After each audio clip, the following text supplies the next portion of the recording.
En los últimos días hemos ido recibiendo varias noticias auspiciosas sobre la efectividad de las vacunas que están desarrollándose contra COVID-19. Pero al mismo tiempo, ese vértigo informativo provoca dudas y hasta temores.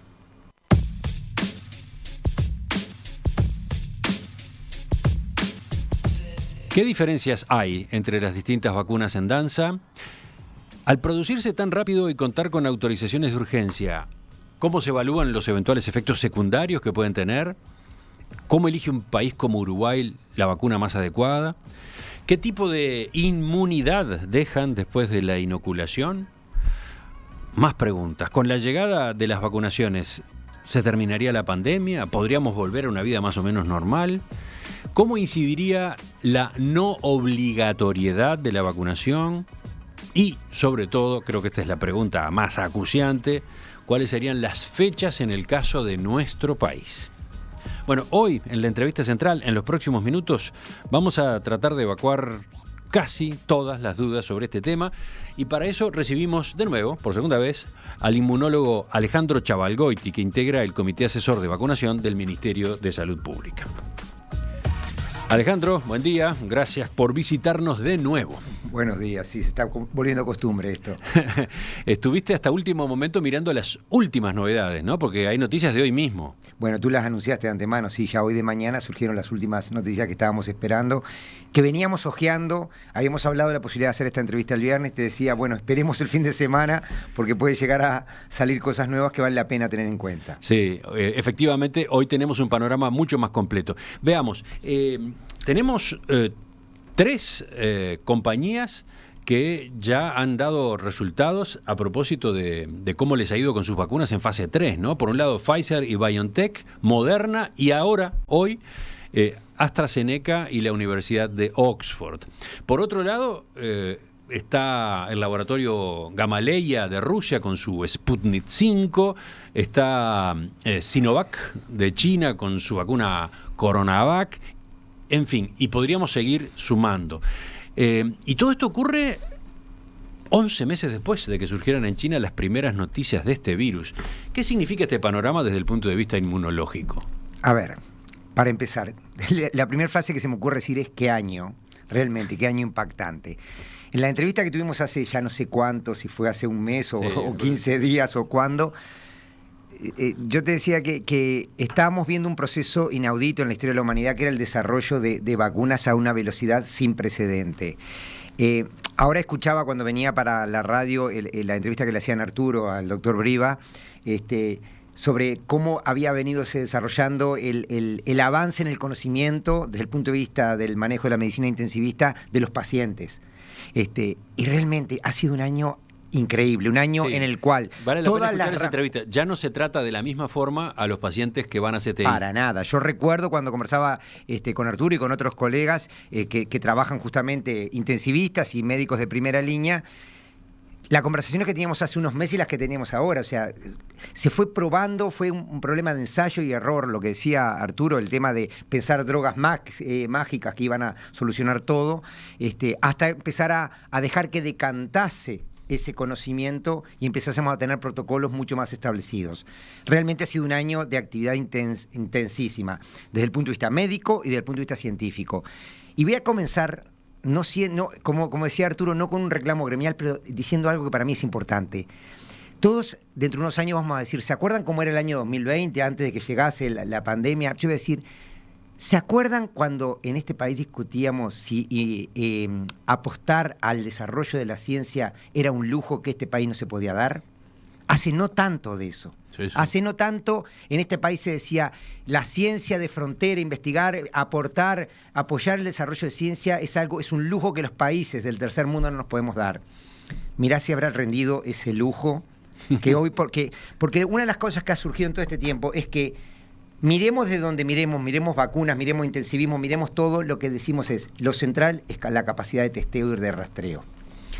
Y en esa materia Uruguay se hizo muy fuerte, ¿no? Uruguay se hizo muy fuerte. Pero yo te voy a decir una cosa, en el 2006, hace 14 años, tú me hiciste una entrevista que quizás no recuerdes, que es cuando trajimos a Uruguay el Centro Wellcome para estudios avanzados de genomas. Ah, claro, sí, claro. Cuando inauguramos en el Instituto de Higiene, yo hice un acuerdo con Wellcome Trust para inaugurar un centro de estudios avanzados en Uruguay de estudios de genomas, donde se empezaron a aplicar las herramientas que el Instituto Sanger del Reino Unido, de Cambridge, de donde viene AstraZeneca, cerca de Oxford, de donde viene esta vacuna ahora.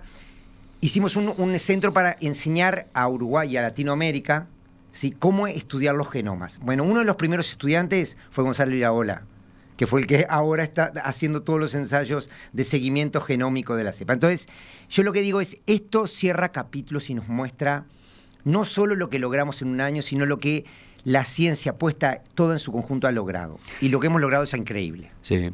Es muy oportuno que tú lo traigas al caso de Uruguay, a lo que la ciencia en Uruguay ha hecho y ha aportado, y cómo ha cambiado totalmente el debate sobre cuánto invertir o no en ciencia. Ahora, si volvemos a las vacunas, ¿hay antecedentes de una respuesta tan rápida a una pandemia desde la comunidad científica y la industria farmacéutica? No.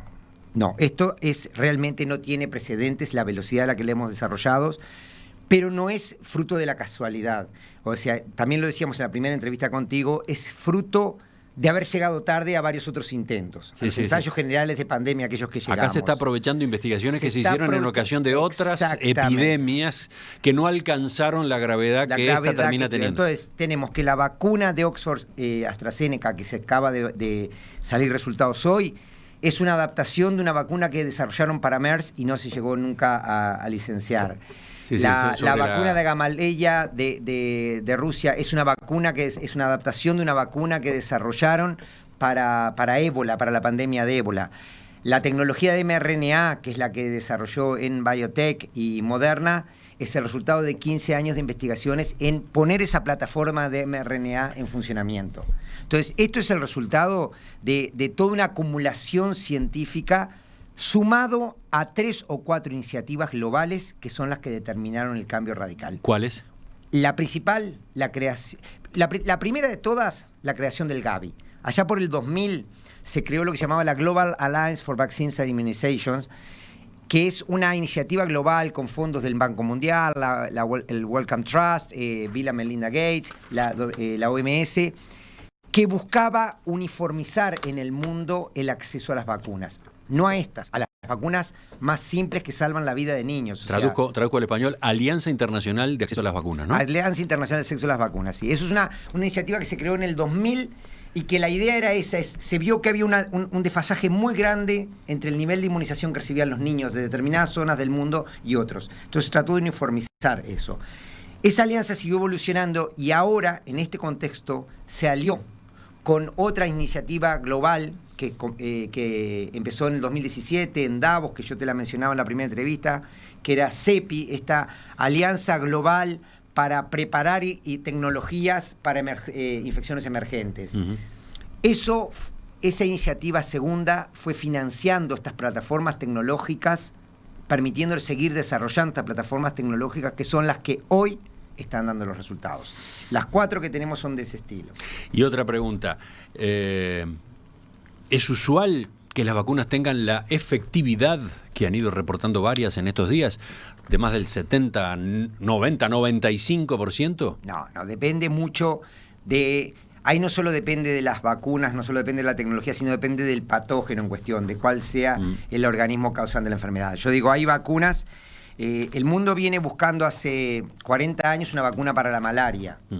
Y la mayor parte de la historia ha sido de fracasos. Y me acuerdo en la década del 90, al principio del 2000, se hablaba de que vacunas que tuvieran el 30, 40% podían llegar a empezar a incluirse, porque es tal el nivel de impacto que tiene la enfermedad en las poblaciones que la sufren, que cualquier monedita ayuda, por decirlo de alguna manera. Este organismo permite estos desarrollos de inmunidad, entre otras cosas, porque es un virus con características bastante particulares, un virus bastante estable, que nos permite tener una aproximación inmunológica para el desarrollo de vacunas que generen este tipo de efectividad. Pero eso lo sabemos ahora. Hasta hace 3 semanas atrás, los organismos reguladores, la FDA, la EMA en Europa, decían que hasta con un 50% de efectividad se podía llegar a probar. ¿Hay antecedentes de efectividad del 90 o 95%? Sí, claro, hay vacunas que sí que tienen ese tipo de efectividad. ¿Sí? Las vacunas más clásicas, muchas de esas tienen ese tipo de efectividad.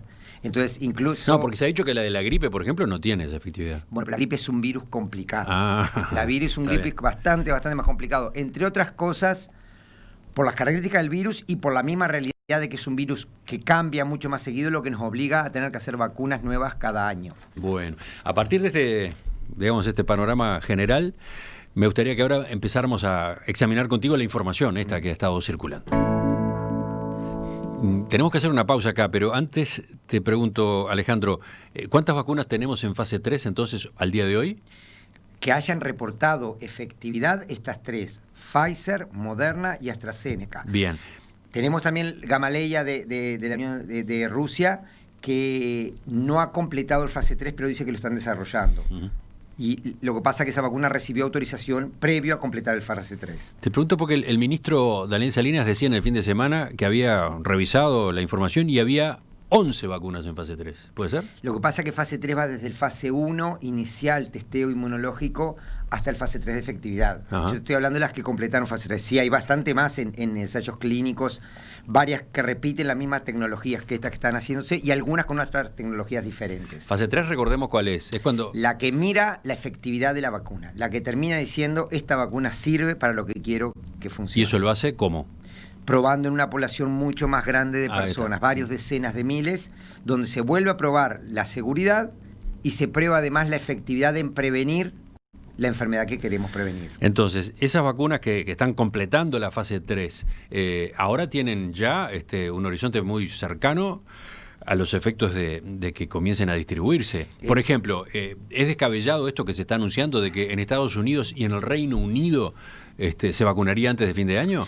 Tú ya viste las noticias el viernes. Pfizer anunció que ya había enviado a la FDA, que es el organismo regulador de Estados Unidos, toda la información necesaria para solicitar el uso de emergencia. Eso quiere decir que habiendo completado los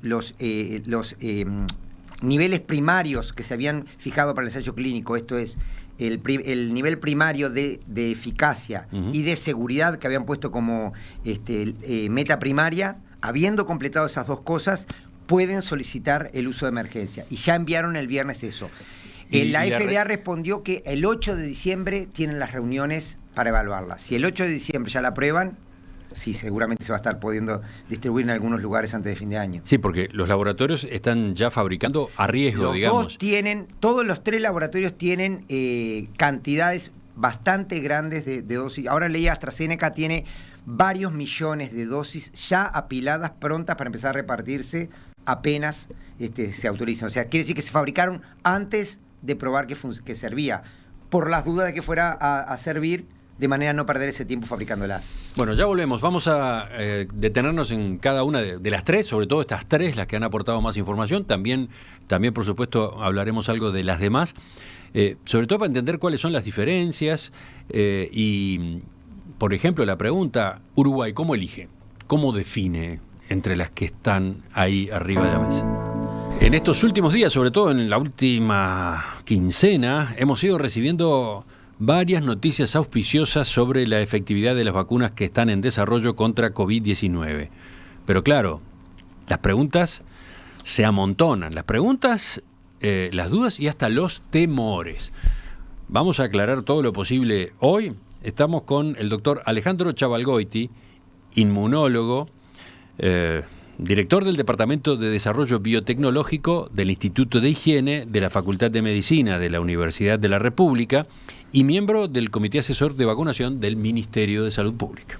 Alejandro, recién veíamos cuál es el espectro, ¿no? Tenemos 3 vacunas que ya han anunciado sus resultados en fase 3 y hay varias más que están ahí en la puerta, que están incluso empezando a distribuirse. La pregunta para empezar esta parte de la charla es ¿cómo podemos evaluarlas? Porque son diferentes, ¿no? Todas han ido dando datos que en general son auspiciosos, pero que confunden un poco, ¿no? Yo me anoté acá una cantidad de factores, pero te dejo a ti que arranque. Tengo preguntas para hacerte, no sé, 10 ítems. Bueno, sí. A ver, quizás empecemos por hablar de una de las primeras preguntas que comentábamos recién. ¿qué es el porcentaje de efectividad que todo el mundo viene preguntando y quiere saber? Bueno, ahí está. Hemos hablado en el caso de la de Pfizer y BioNTech y en el caso de Moderna, de efectividades por arriba del 90%, ¿no? ¿Qué quiere decir todo eso? A ver, empecemos. Los ensayos clínicos fase 3, como dijimos hace un rato, son aquellos ensayos que se prueban en varias decenas de miles de personas que buscan definir la efectividad de la vacuna y asegurar la seguridad de esas vacunas. Son dos características fundamentales. Exacto. ¿Qué quiere decir eso? Que cuando yo te comentaba que una cosa de las tantas diferentes que ha pasado esta vez es que las empresas desarrolladoras han hecho públicos sus protocolos de ensayo clínico, cosas que en general no se hacían. Ajá. Así como ahora nos enteramos que un ensayo tal o cual se detuvo porque hubo una reacción adversa que no se sabe si fue debida a la vacuna o no, eso es el resultado de que, bueno, que tenemos información porque la gente la reclama. Entonces, al hacerlo público sabemos, por ejemplo, que los ensayos clínicos ponen un punto de mira primario, ¿sí? Estoy buscando la palabra, la traducción para endpoint, meta primaria, tanto en seguridad como eficacia, ¿sí? Y una secundaria. Entonces, lo que se decía es, cuando se lleguen a determinar, porque uno vacuna decenas de miles de personas, pero después tiene que empezar a ver si esas personas se infectan o no se infectan. Uh-huh.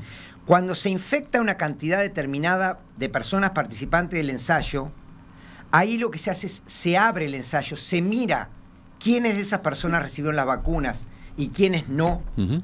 Y en función de las cantidades en un grupo o en otro, se calcula la efectividad. Por ejemplo, el caso de Moderna, que salió el viernes, que dijeron 95%, lo miraron sobre 95 personas que se habían infectado, de las cuales 90 pertenecían al grupo que no había sido vacunada. Que habían recibido el engaño, entre comillas, el placebo. Exacto. Mientras que solo 5 personas de las que habían recibido la vacuna se habían infectado. Eso da un porcentaje, que se hace el cálculo, una fórmula matemática sencilla, y dice que esa vacuna tiene un 95% de eficacia. Quiere decir que hay un 95% de posibilidades de que la persona que se infecta, ¿sí?, sea del grupo que no recibió la vacuna, que si recibió la vacuna no se va a infectar. Uh-huh. Eso quiere decir los porcentajes de eficacia. Eso se calcula en distintos momentos, hay análisis interinos de cantidad de infectados para hacerlo, dependiendo de si se va a pedir el uso de emergencia o no. Moderna lo terminó haciendo con 94 personas, Moderna con 95, Pfizer con 94, ahora los resultados de hoy de AstraZeneca hablan de 131 personas. Y el asunto es cuándo se mide esos porcentajes. Esa es la segunda cosa que se mide, que es, en los primeros casos de las dos primeras se decía que era infecciones logradas 7 o más días después de haber recibido la segunda dosis, porque hay que dejar un tiempo para que la vacuna haga su trabajo, ¿no? ¿Verdad? Entonces se medía 7 o más. Que la crítica que se le hacía a todo eso es que, bueno, ahí estás en el pico de respuesta, ahí es cuando estás en las mejores condiciones. Claro. Los resultados de AstraZeneca de hoy muestran que son 14 días o más, que era el segundo punto de análisis. 14 días o más después de haber recibido la segunda dosis, tienen esos porcentajes de infección, de eficacia. La otra parte que se mide es la seguridad. ¿Cómo se mide? Ahí se mide lo que piden los organismos reguladores, en particular me refería a la FDA, que es la que conozco bien, es que cantidad de reacciones adversas con al menos 2 meses de aplicada la segunda dosis. Después de aplicar la segunda dosis, al menos 2 meses antes, miramos en una cantidad mucho mayor de personas, si en este caso eran 2.000 personas, a ver si hubo alguna reacción adversa o no. Y 2 meses después. 2 meses después. Si en 2 meses esas 2.000 personas no tienen ninguna reacción adversa. Con eso se obtiene el resultado de seguridad. Y la suma de los resultados de seguridad más de eficacia son los que permiten hacer la solicitud de uso de emergencia. Déjame decir una cosa más. Además de hacer ese análisis a corto plazo, uh-huh. Todos los participantes de estos ensayos, si yo estaba mirando los protocolos y con la gente que está participando, se los sigue durante 2 años por los temas de seguridad. O sea, todos los voluntarios de los ensayos clínicos van a ser seguidos durante 2 años, tienen que reportar semanalmente durante 2 años para ver si no aparecen resultados, reacciones adversas no esperadas. Bien. ¿Qué quiero decir con esto? Que lo de la seguridad es, en biología decir imposible no existe. Siempre puede suceder algo extraño, pero dentro de lo humanamente posible, se están tomando todos los recaudos para asegurar la seguridad de estas vacunas. Sí, pero, o sea, ¿qué pasa si dentro de 2 años se comprueba que efectivamente los que fueron vacunados desarrollaron no sé qué? Ya el grueso de la población va a estar vacunada en el mundo y por lo tanto exponiéndose a esos efectos adversos, ¿no? Pero eso pasa con todos los medicamentos, con todas las drogas. No, pero esta vez pasa más porque se está resolviendo aceleradamente. No. Ustedes mismos han dicho que los trámites de aprobación de las vacunas habitualmente duran mucho más tiempo que esta vez. Sí, pero no, definitivamente no ese es el tema, porque los trámites demoran mucho más, los procesos son mucho más largos, pero a la hora de la verdad, el día que se hace el fase 3, ¿sí? Se termina de completar el fase 3, se aprueba el uso, se empieza a distribuir, y recién durante el fase 4 es que se empieza a empezar a ver estos efectos adversos raros. O sea, no son menos los números que se están pidiendo ahora que en otros casos. Pasando en limpio, siempre hemos sido conejillos de indias. Con todas las vacunas hemos sido conejillos de indias. O sea, con todas las vacunas, con todas las drogas, con todos los protocolos médicos, con todo. Lo que pasa es que la palabra conejillo de indias está mal. Bueno, pero la gente la está usando todo el tiempo. Por eso digo, pero es equivocada, porque lo que sí pasa es que siempre existe un porcentaje de incertidumbre que no hay forma de evitarlo. Pero lo que sí se hace, la medicina moderna lo que ha hecho es lograr obtener una cantidad de reaseguros que le permitan ir evaluando eso. ¿Qué quiere decir? Estos 2 años que se van a seguir a las personas nos van a permitir detectar lo más rápidamente posible si aparece alguna de esas reacciones. No van a aparecer, es imposible determinarlo de antemano, pero eso pasa con cualquier cosa. No, pero el oyente puede pensar, si se espera que pasen los 2 años y recién entonces se hace la vacunación masiva, entonces la gente que recibe la vacuna está mucho más tranquila. Claro, pero es como todo aquello de entonces lo que no mata el coronavirus lo va a matar el hambre. O sea, el problema es que la pandemia, los tiempos de la pandemia son los tiempos de la pandemia, y el impacto que ha tenido esta pandemia en el desarrollo de la humanidad está a la vista. Entonces, volvamos a los factores que hay que tener en cuenta con respecto a las vacunas, estas de las que hemos venido hablando. Sobre todo para comparar, si es posible comparar, tú dirás, ¿no? Recién nos deteníamos en la efectividad. Las 3 que han reportado hasta ahora, Pfizer y BioNTech, Moderna y AstraZeneca y Universidad de Oxford, ¿las 3 tienen efectividad por arriba del 90 entonces? Los datos de hoy de AstraZeneca hay que desagregarlos. Sí, son un poco más complejos, ¿no? Son un poco más complejos porque ellos probaron 2 regímenes distintos de administración. Hay un régimen que es administrar 2 dosis completas con al menos un mes de separación, que se lo probaron en el Reino Unido y en Brasil. Los datos que están saliendo hoy son de estos 2 lugares, de los ensayos clínicos. Hay más ensayos clínicos de AstraZeneca, pero estos son de los 2 que se están reportando, Brasil, Inglaterra y Reino Unido. Y en Brasil y el Reino Unido probaron ese régimen de 2 dosis completas. Pero además en el Reino Unido probaron otro régimen, que es que la primera dosis sea la mitad. Una primera dosis que es la mitad de cantidad y la segunda completa. Esta que dio la mitad de la primera dosis fue 90% de efectividad. Es raro eso, es como no esperado. ¿Con la mitad de la dosis se obtiene más efectividad? Bueno, sí, desde el punto de vista inmunológico hay explicaciones bastante posibles sobre eso, por la cantidad de células de memoria que comprometes, por la no saturación antigénica, o sea, hay posibilidades de entenderlo desde el punto de vista inmunológico, no es tan raro. Pero esa aprobó 90%. La otra, las 2 dosis completas, en Reino Unido y Brasil, dio un porcentaje de 60%. Combinadas las 2 dan el 70% que anuncia AstraZeneca. Y 70% es menos que 90% que anunciaron las otras 2. Entonces, ¿es peor la de AstraZeneca? No, yo no creo que se pueda decir, porque además hay muchas otras cosas que hay que tomar en cuenta. Veamos. Decíamos la vez pasada, tener el principio activo de la vacuna, la fórmula de la vacuna, como la fórmula Coca-Cola, no alcanza solamente para que una vacuna sea real, sea un proceso real. Hay que tener capacidad de producirla, hay que tener capacidad de administrarla, hay que tener capacidad de llegar a los lugares que tiene que llegar. La vacuna de AstraZeneca es menor efectividad, pero tiene algunas cosas muy particulares que la diferencian las otras 2. Primero que nada, ellos declaran una capacidad de producir vacunas mayor que la de Pfizer y Moderna. Eso puede quedar en el terreno de las promesas, pero Pfizer dijo que puede hacer 1 billón de dosis para el 2021. Moderna creo que habló de 500 millones. AstraZeneca habla de 3 billones de dosis, o sea, por 3 es el doble de las otras dos sumadas. Pero eso puede quedar en el terreno de las especulaciones. Lo que sí es claro es que las características de las vacunas son distintas. Mientras que la de Pfizer requiere una cadena de frío con menos 80 grados, lo cual es distinto a los freezers comunes de hogar. Yo decía siempre, los freezers comunes de hogar llegan a menos 20. Uh-huh. Esta requiere una cadena de frío de menos 80, son freezers especiales. La de Moderna requiere un poco menos, requiere un freezer especial, pero también lo requiere. Ahora la de AstraZeneca dicen que la de ellos puede funcionar simplemente manteniéndose hasta 6 meses en heladera convencional, refrigerador convencional. Y eso es fenomenal, a los efectos de la logística. Dramáticos desde el punto de vista de la logística de aplicación de esa vacuna. Entonces, esas 3 están así. Hay una cuarta vacuna que todo el mundo pregunta, que es la vacuna rusa. Sí, acá tengo no sé cuántas preguntas sobre la vacuna rusa entre los oyentes. Si me puedo ahora hacer un comentario. Yo creo que la vacuna rusa tiene el problema de que fue presa del entusiasmo de un gobernante. O sea, así como se hablaba de la injerencia de Trump en todo este tema del desarrollo de la vacuna y cuánto ellos podía estar jugándole en contra, voy a dar una opinión personal. Yo creo que el apresuramiento del gobierno de Rusia en salir a anunciar que tenían la vacuna antes de completar la fase 3 le jugó en contra en la opinión pública mundial.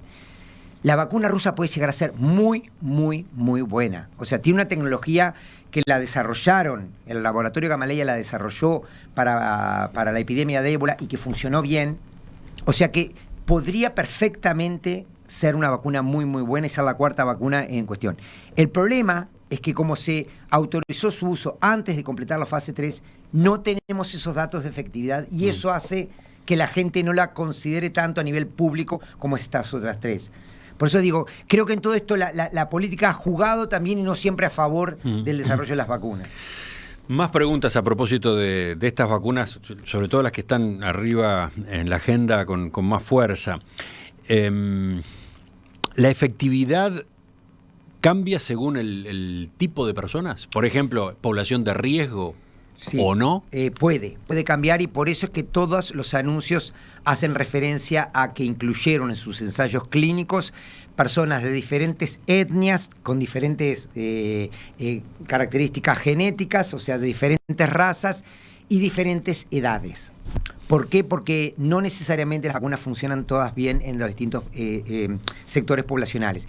En particular, es sabido que el sistema inmunológico tiende a decrecer su efectividad con el paso de los años y, por tanto, la población de riesgo, que son los adultos mayores, son, por otro lado, quienes tendrían, desde el punto de vista teórico del conocimiento actual, un sistema inmune más débil. Uh-huh. Por tanto, es importante saber qué tal funcionaría en esos casos. ¿Y tienen diferencias estas vacunas en esa materia? El problema es que con la cantidad de datos que tenemos, que son 131, 195 y 90, ellos dicen que en los grupos que se infectaron están incluidos personas, sobre todo de mayor edad.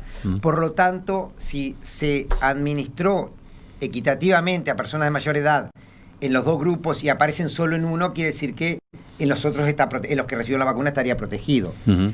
Es una forma indirecta de verlo, pero da la impresión por estos datos primarios de que sí, pero son datos primarios. Después, ¿requieren una o más dosis? Esa puede ser otra diferencia entre las vacunas. Por ahora todas requieren 2 dosis. Hay algunas que están tratando de probarse con una dosis. Yo te decía, esas 4 que nombramos son las que están en el tapete, pero hay otras tecnologías diferentes que también vienen avanzando en ensayos clínicos, por ejemplo, tecnologías más clásicas, como por ejemplo el VLP, que es una tecnología que simula una partícula viral, que se usa mucho en la clínica, porque uno de los datos que tienen estas vacunas que estamos hasta ahora viendo son vacunas que hasta ahora no se han probado masivamente, tecnologías no se han probado masivamente. Es una tecnología nueva. La de mRNA es una tecnología que nunca se probó masivamente en humanos, se probó en ensayos clínicos pequeños.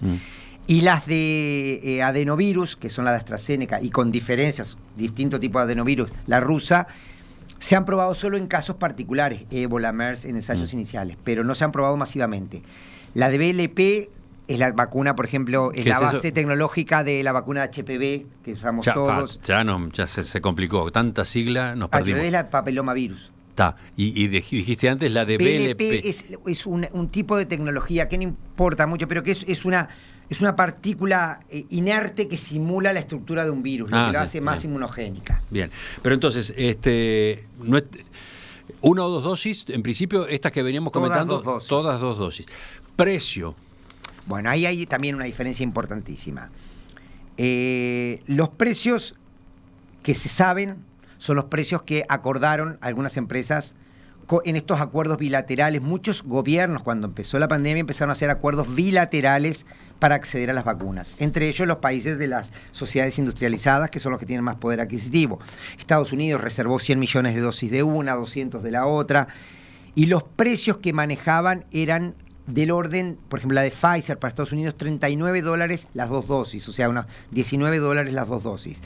AstraZeneca hizo un llamado desde el principio para lograr una vacuna que permitiese acceder a la mayor parte de la población a un precio razonable, y comprometió un precio de $3 la dosis en el acuerdo con COVAX, que es la iniciativa que seguramente me vas a preguntar, que es la que está involucrado Uruguay.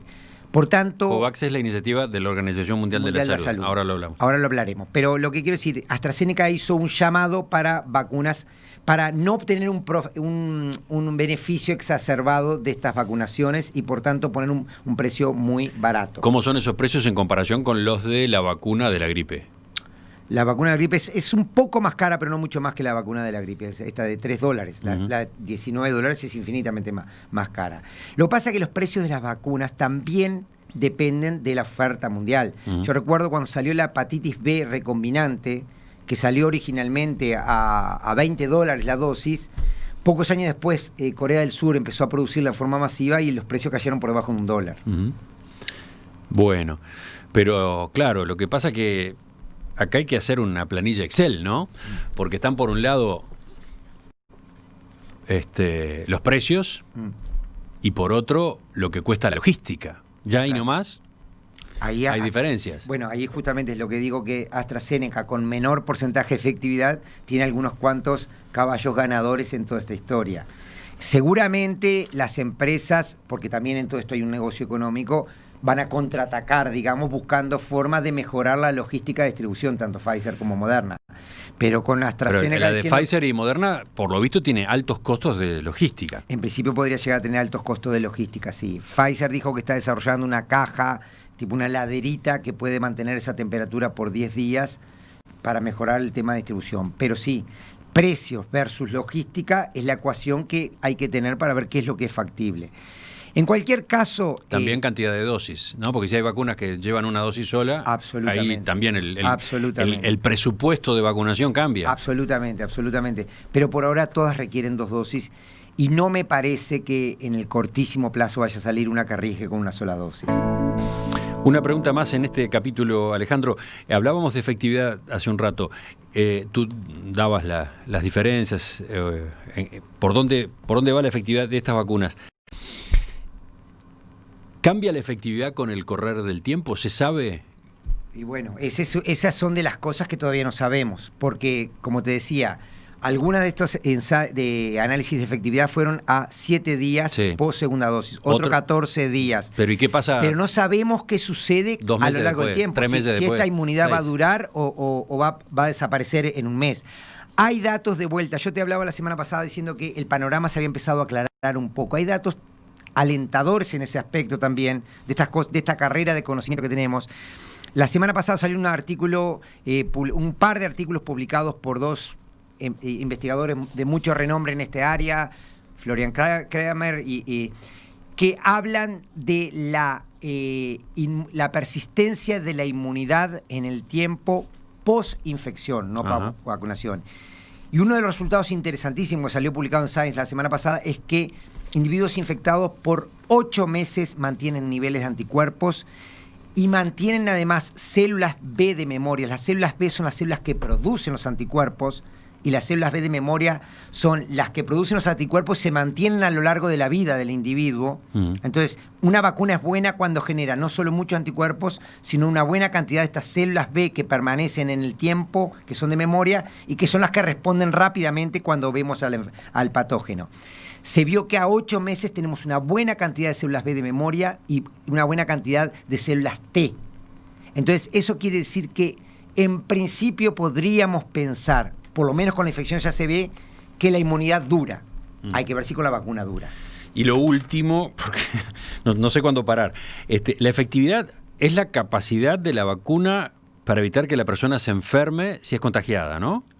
Sí, ahí va, si es contagiada por la infección. La efectividad es la capacidad de la vacuna para evitar que la persona se enferme si es contagiada.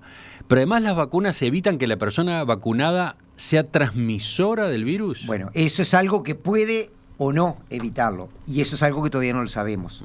O sea, lo que hace una vacuna, en general, las vacunas hay algunas que se llaman esterilizantes, que quiere decir que matan al patógeno.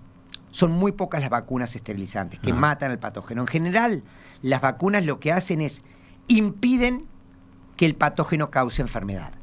¿Cómo lo hacen?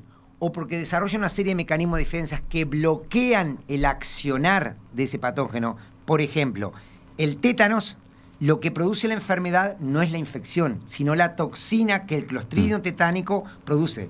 Entonces, la vacuna lo que hace es bloquear la toxina.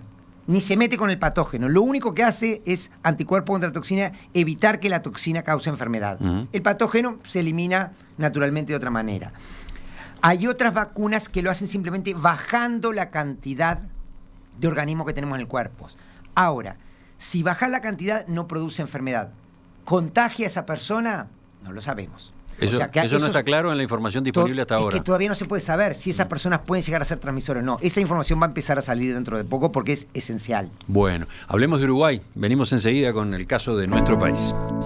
Ingresamos en la tercera y última parte de la entrevista esta mañana con Alejandro Chavalgoiti, licenciado en Química por la Facultad de Química, Universidad de la República, magíster en Química también por la UDELAR y luego doctorado en Inmunología y Microbiología por la Universidad de Cambridge. Alejandro, estaba mirando durante la pausa las preguntas de los oyentes, hay una cantidad enorme. Algunos de los mensajes van por otras vacunas que no han sido mencionadas acá. Por ejemplo, la vacuna china. Yo la mencioné al principio, pero no hubo apuntes tuyos sobre ella. Cuba está desarrollando también una vacuna. Entonces, a ver, sí, es importante aclararlo. Se calcula más de 150 proyectos de desarrollo de vacuna.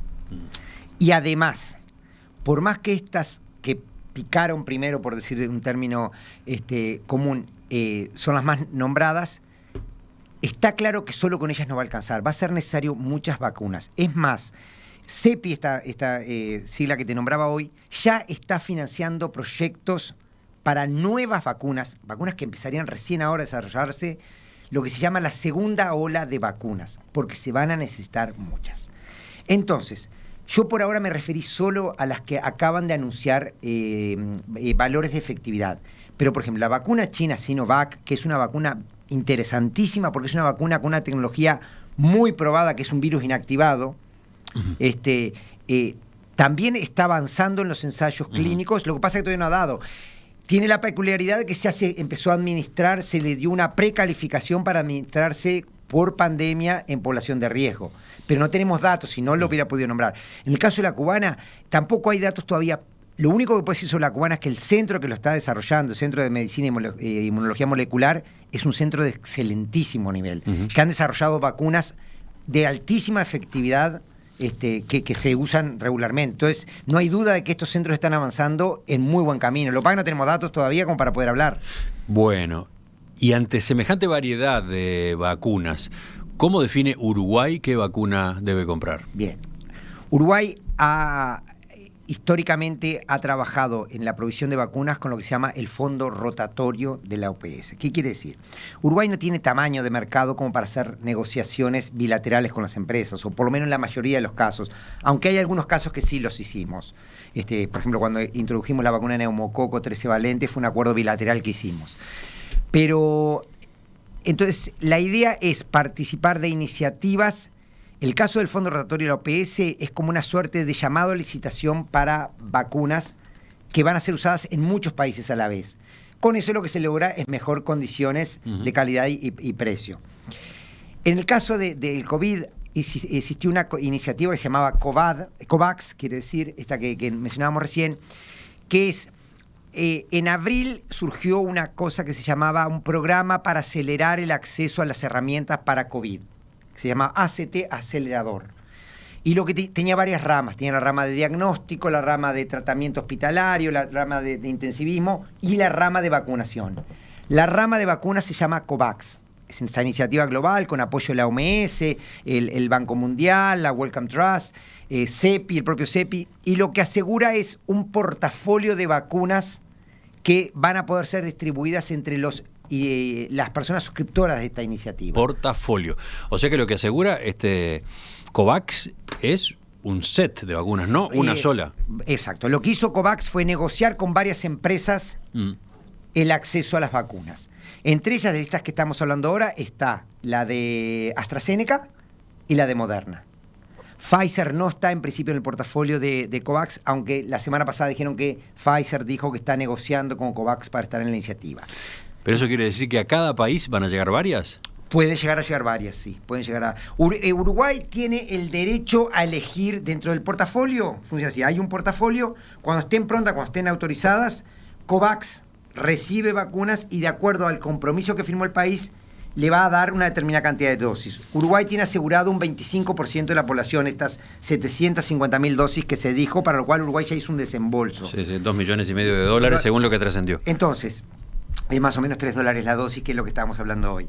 Entonces, dentro de ese portafolio, cuando lleguen las vacunas a COVAX, COVAX la va a distribuir en los distintos países. Uruguay, los integrantes tenemos derecho a, si me dicen, bueno, a vos te tocó la vacuna A. Y Uruguay puede decir, no, la A yo no la quiero. Ah, ¿sí? Voy a esperar a que me toque la B. Uruguay tiene el derecho a decir esas cosas, o sea, puede decir.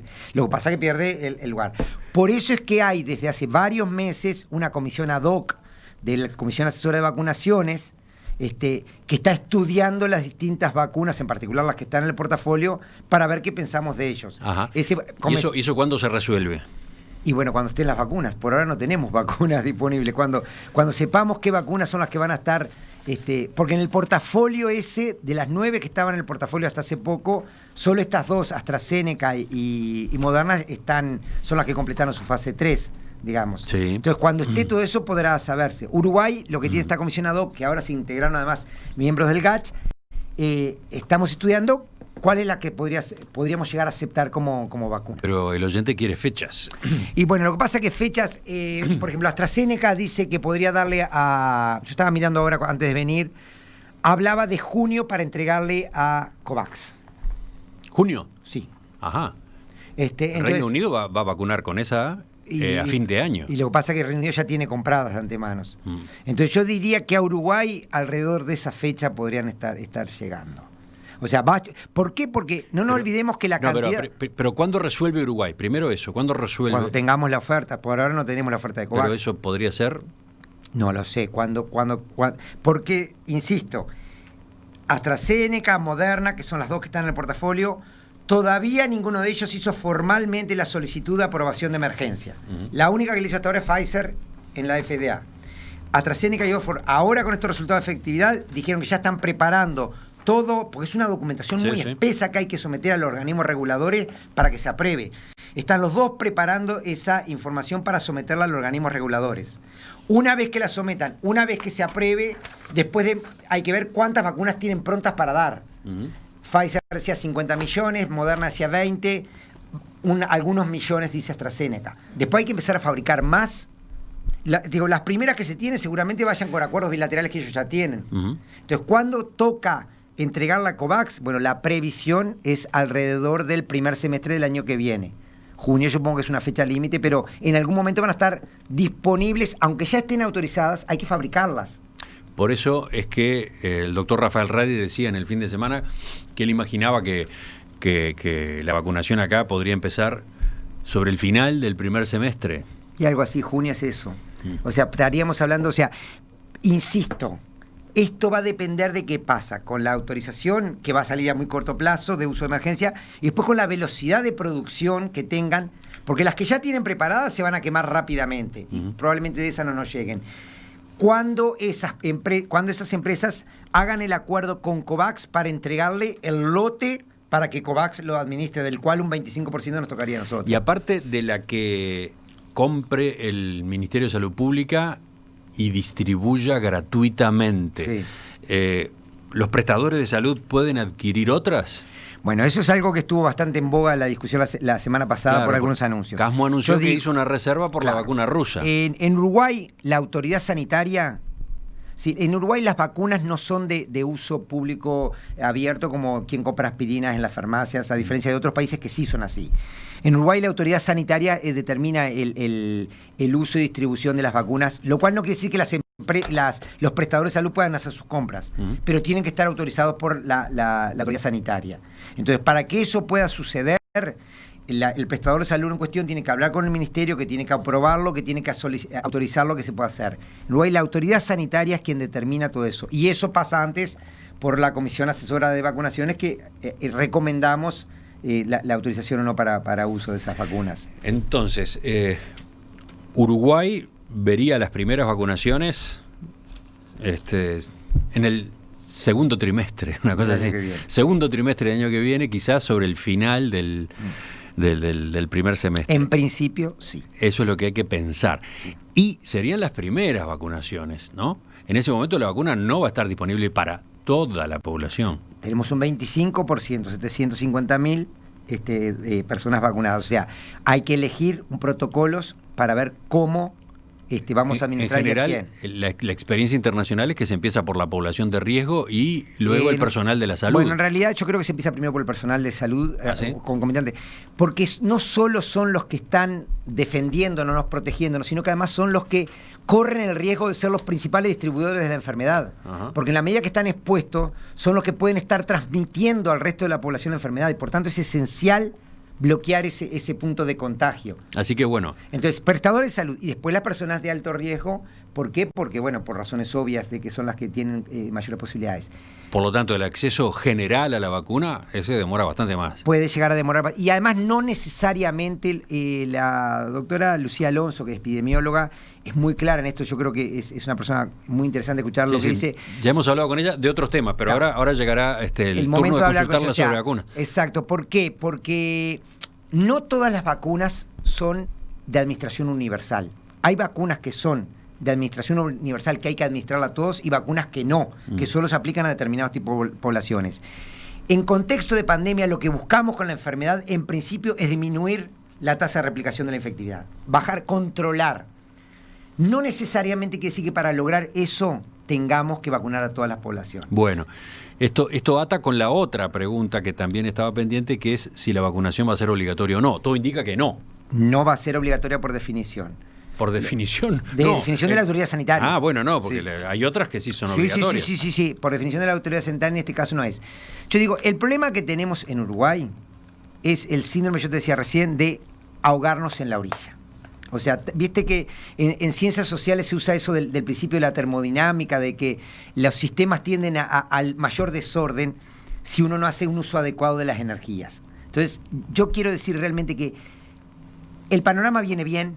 O sea, hoy por hoy se demostró que el mundo puede desarrollar una vacuna en tiempo récord. Hay que empezar a implementarla, hay problemas por delante. Pero en Uruguay venimos cansados. Entonces, el síndrome posible que tenemos es tanto nadar para venir a morir a la orilla. Realmente... O sea, estás aludiendo al riesgo de que la población se relaje, entre comillas. Se relaje porque total ya está la vacuna. Se relaje con el cumplimiento de los protocolos sanitarios porque la vacuna está en el horizonte y tengamos un desastre en estos meses. Entonces, Uruguay ha venido haciendo las cosas muy bien. Necesitamos nadar un poco más para llegar a la orilla en forma segura. Entonces, ese es el tema central. O sea, las vacunas van a estar. Ya no hay duda de que vacunas va a haber. Uh-huh. El asunto es que Uruguay logremos, y no importa tanto si llegamos en marzo o en abril, lo que importa es que logremos llegar. No es lo mismo empezar a introducir la vacuna con el sistema, con el nivel de circulación que tenemos actual, porque ahí las vacunas pueden ser administradas a determinadas poblaciones y van a cumplir un efecto, que si tenemos un porcentaje de infectividad mayor. O sea, ese es el mensaje. en una población con un porcentaje de circulación viral bajo, la vacuna va a tener un impacto muy fuerte.